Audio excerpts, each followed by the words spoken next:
Hello and welcome to the Clinical Update Podcast, the podcast that brings you thought-provoking clinical education from MIMS Learning that you can fit into your busy life. I'm Sangeeta, medical editor at MIMS Learning, and joining me in the studio today is fellow medical editor Dawn. Hi. GPs do need to be aware of oral and dental problems because they are likely to encounter them in practice. Yeah, so that's true. And in particular, GPs need to be aware that oral symptoms can be a sign of systemic disease. Exactly. So today, let's talk about how some oral symptoms can hint at an underlying condition. Let's also talk about some oral and dental emergencies that a GP might encounter in primary care. Sounds like we have a lot to talk about. What shall we discuss first? What about the oral gut axis? The gut microbiome can directly influence the microbiome of the oral cavity. Yeah, so in fact, oral signs and symptoms associated with inflammatory bowel disease, or IBD, can reflect how active the disease is or even its response to therapy. And in IBD, some oral signs occur as a result of malabsorption of certain nutrients such as vitamin B12, folic acid and iron. Around 10% of people with IBD who have these oral signs can develop IBD-associated arthritis of the jaw. The information we discuss here comes from our module on the oral signs and symptoms of systemic disease written by Dr. Matthew West. According to the module, treating the underlying IBD usually resolves the oral lesions, but refractory oral lesions may need treatment with topical or systemic corticosteroids or dapsone. While an intralesional injection of triamcinolone acetonide can help with the swelling, corticosteroids may be needed for persistent ulcers. Now, moving on to specific signs, Dawn, could you walk us through some of the oral lesions one would see in Crohn's disease? Okay, so in Crohn's, oral signs can precede GI symptoms, particularly in children. What's more, these signs can occur independently of the severity of Crohn's. GPs should be looking out for the classic cobblestone appearance of the mucosa and deep linear ulceration, diffuse oedematous swelling, erythema, localized gingivitis, ulcers, leukoplakic patches, and candidiasis. The patient may also experience discomfort because of burning mouth syndrome, glossitis, and angular cheilitis. The inflammatory swelling is invariably continuous, firm, and painless, and frequently involves the lips, buccal mucosa, and facial soft tissues. Ulceration often occurs within the buccal vestibule and can be surrounded by hyperplastic margins. In oral lesions of Crohn's disease, secondary fibrosis can cause epithelial tags, polyps, or nodules. Moving on to ulcerative colitis, while pie stomatitis vegetans is one of the rarer signs of IBD, it is less rare in ulcerative colitis. It appears as a snail track of pustules on an erythematous base in different regions within the mouth. More commonly, initial oral signs of ulcerative colitis are aphthous ulcers and xerostomia, or dry mouth, which are typically seen alongside GI symptoms. Okay, so that's some oral symptoms IBD. Oral symptoms can also be a sign of anorexia or bulimia. Both these conditions are linked with acidic gastric vomitus, and oral symptoms of these include dental erosion, caries, dry mouth, and sialadenosis. Enamel erosion occurs on exposed teeth, and as a result, patients can develop a dental sensitivity to temperature or sweet stimuli. Dry mouth can also occur with laxatives or diuretics that some patients might use to induce weight loss. Gastro-oesophageal reflux disease can also lead to a number of oral symptoms, including xerostomia, burning mouth syndrome, halitosis, and tooth erosion. Okay, to recap, we've talked about IBD, eating disorders, and GORD. Now let's move on to autoimmune conditions. Oral lesions can occur with both discoid and systemic lupus, occurring in 25% and 45% of these patients respectively. Discoid lesions present with a well-demarcated zone of erythema, atrophy, or ulcerations, with white striae radiating out. In systemic lupus, discoid lesions may develop on the sun-exposed lip vermilion and border. Other oral lesions seen in systemic lupus include raised keratotic plaques, honeycomb plaques, and non-specific erythema. Irregularly shaped ulcers may also be seen. There's another autoimmune condition which can be fatal if left untreated. That's pemphigus vulgaris.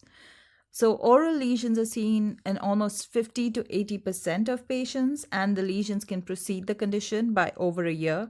And identifying these lesions can help with its early diagnosis. In pemphigus vulgaris, all oral ulceration is typically diffuse and painful, and intraoral blisters are seldom observed intact, which does make identifying them difficult. Yes, and let's talk about changes in pigmentation. One of the early manifestations of primary adrenal insufficiency or Addison's disease is skin bronzing, which is basically hyperpigmentation of the oral mucosal membrane and the skin. This occurs because the excess adrenocorticotrophic hormone in Addison's disease stimulates the melanocytes to produce melanin. And just looking at mucosa pigmentation, it is also linked with tobacco use, certain medications, and lead poisoning. Thankfully, lead poisoning is rare these days, but it is indicated by blue pigmentation. Therefore, when a patient presents with mucosal pigmentation, GPs will need to take account of the history and do a thorough examination. Yeah, and you mentioned medication related hyperpigmentation. There are many common medications that can cause this. For instance, minocycline can turn the gingiva dark gray. Oral contraceptives and even amiodarone can lead to localized pigment changes. So, moving on to the gums, there is a well-established two-way link between periodontal disease, gingivitis, periodontitis, and diabetes. Diabetes leads to poor periodontal health, and poor periodontal health is implicated in poor glycemic control as a result of systemic inflammatory cytokines entering into the bloodstream. Study shows that treating periodontal disease can help improve glycemic control. For example, non-surgical therapy is linked to a 0.4% reduction in HbA1c. People with diabetes are actually more likely to develop taste dysfunction and tongue papillae atrophy, salivary disruption, burning mouth syndrome, and sialadenosis. Now, that was diabetes, so let's look at what some of these oral signs can mean in pregnancy. Yeah, so hormonal changes during pregnancy means that up to 90% of women experience gingivitis and up to 40% of women have periodontal disease. And there's evidence to show that pregnant women with periodontitis have an increased risk of pre-eclampsia, and there is evidence linking poor periodontal health in pregnancy with an increased risk of miscarriage. So, periodontitis is also associated with a higher risk of preterm birth than alcohol consumption.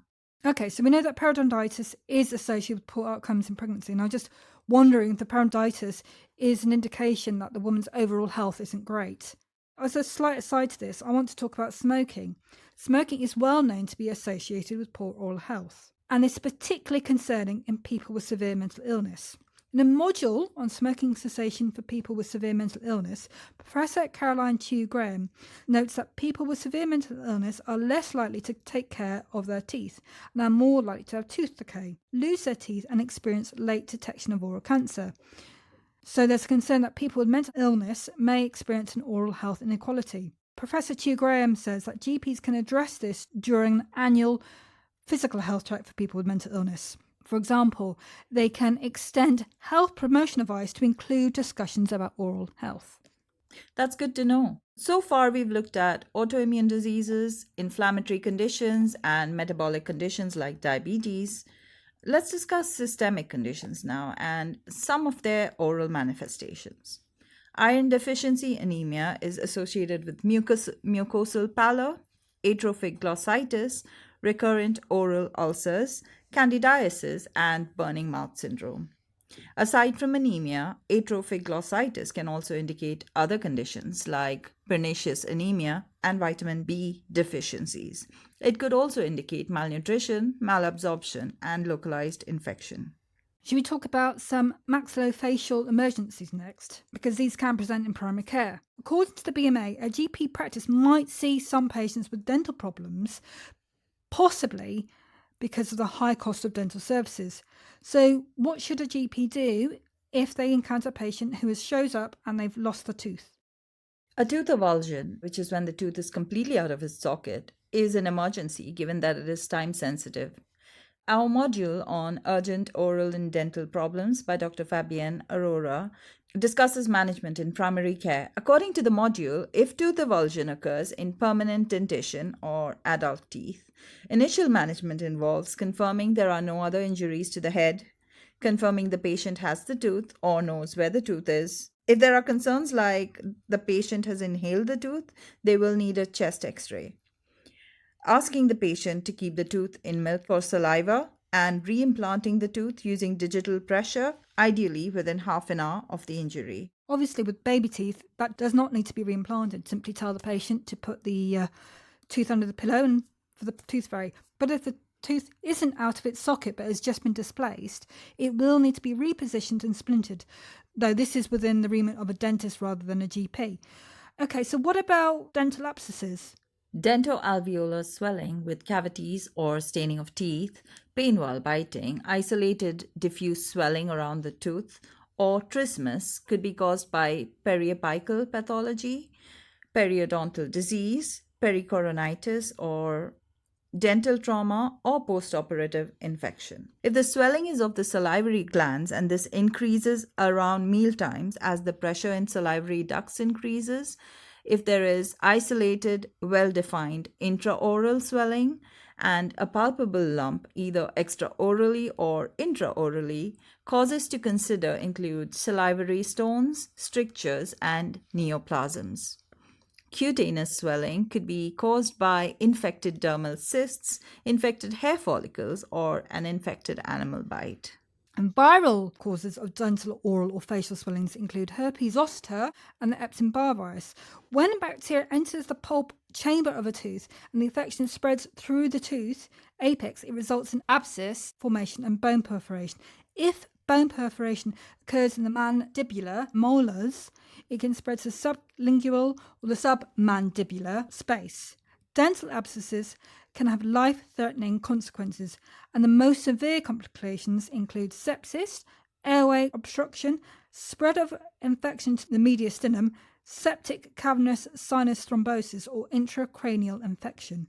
So it's vital for primary care clinicians to be aware of the signs and symptoms so that they can escalate management appropriately. And signs that warrant a referral include moderate to severe trismus, facial and neck swelling, dysphagia, dyspnea, malaise or pyrexia, and an earlier failed antibiotic therapy. What are some first-line antibiotics to manage a dental abscess? So, amoxicillin and penicillin are the first-line antibiotics for adults and children over 12. If the patient is allergic to penicillin or needs adjunctive antibiotics for an infection that has spread, metronidazole can be used. Second-line antibiotics include clindamycin, comoxiclav, and clarithromycin. Yes, and let's talk about lesions that are not to be missed, which is oral squamous cell carcinoma. These lesions present differently in early and late stages of the disease. In the early stages, it appears as small, non-healing ulcer or a painless, ill-defined, speckled lesion. Later stage presentations appear as large, immobile, indurated masses. So the risk factors for oral cancer are multifactorial. The HPV is directly implicated in oral pharyngeal cancers, but rarely in oral SCC. Another condition with potentially malignant lesions is oral lichen planus, which presents as white reticular lesions, which can sometimes be accompanied by atrophic, erosive, and ulcerative plaque-type areas. About 15% of people with this condition have extraoral manifestation as well. Oral lichen planus has a 2.28% malignant transformation rate, and the risk of developing into an oral SCC peaks at 3 to 6 years after its initial diagnosis. Though patients with this condition should be referred to secondary care for biopsy, management in primary care includes identifying and removing triggers that worsen the condition, such as toothpaste containing sodium lauryl sulfate, which is a foaming agent, and advising patients to stop smoking and reduce alcohol consumption. Primary care clinicians can also prescribe topical anesthetics for symptom relief. Leukoplakia is another condition that most commonly affects the floor of the mouth and the lateral borders of the tongue. It presents as a plaque that can be white, red, Next, granular, atrophic, smooth or firm, and it occurs in various shapes and sizes. The condition is 6 times more common in people who smoke than those who don't, and alcohol is an independent risk factor. If a GP suspects that a patient has leukoplakia, they should refer the patient for biopsy.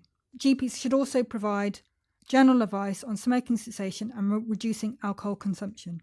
Yeah, and this module on urgent oral and dental problems discusses all the conditions discussed in this episode in a lot more detail with useful clinical images as well. I do recommend checking it out. Links to all the educational material discussed here will be linked in the notes for this episode.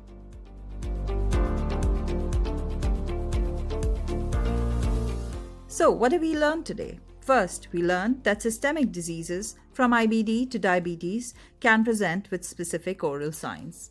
Paying attention to cobblestone patterns or snail track pustules, for instance, can help catch serious conditions earlier. Second, we learned that tooth avulsion is a time-sensitive emergency. For permanent dentition, the tooth should be kept in milk or saliva and reimplanted, ideally within half an hour, while baby teeth should not be reimplanted. Third, dental abscesses can have life-threatening consequences, and signs that warrant referral include moderate to severe trismus, facial and neck swelling, dysphagia, dyspnea, malaise or pyrexia, and an earlier failed antibiotic therapy.